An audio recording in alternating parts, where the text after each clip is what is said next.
3 was a big change for EA's blockbuster franchise. It hacked away a lot of the series' restrictions, making for a more open, natural experience most would agree resulted in a more enjoyable game. So how to move beyond the launch of a product lauded by critics and snatched up by millions of fans? Well, this is The Sims, so the answer is expansion packs, of course. World Adventures marks the first in what's sure to be a long line of expansions for The Sims 3.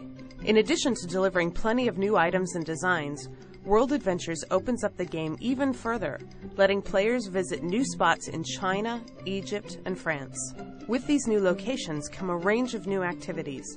You'll also be able to chat with the native Sims, who will direct you to new content and even give you quests. In order to complete these quests, you'll need to dive headfirst into the most interesting aspect of World Adventures, tomb exploration, where you'll brave traps, battle mummies, and solve puzzles to win treasure. Things start off simply, with basic challenges involving triggers and doors. You can pick through piles of debris to uncover staircases and switches.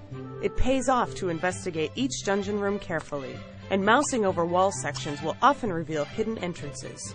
You'll also find other dungeon staples, like pressure plates and movable statues that need to be positioned correctly to progress. Of course, the big payoff is treasure. Sometimes you'll just find ordinary objects, but sometimes you'll find money, jewels, and even priceless artifacts. As you complete the easy dungeons, the game begins to string quests together and ramps up the challenge. You'll delve into tombs with more than one path of progression, and with this added complexity comes added danger. You can get fried in electricity traps and singed in fire if you're not careful. There will usually be a mechanism to disarm threats, but if you like a real challenge, you can opt to hop over traps and charge through to get to the end. This isn't always the best move, but sometimes it works.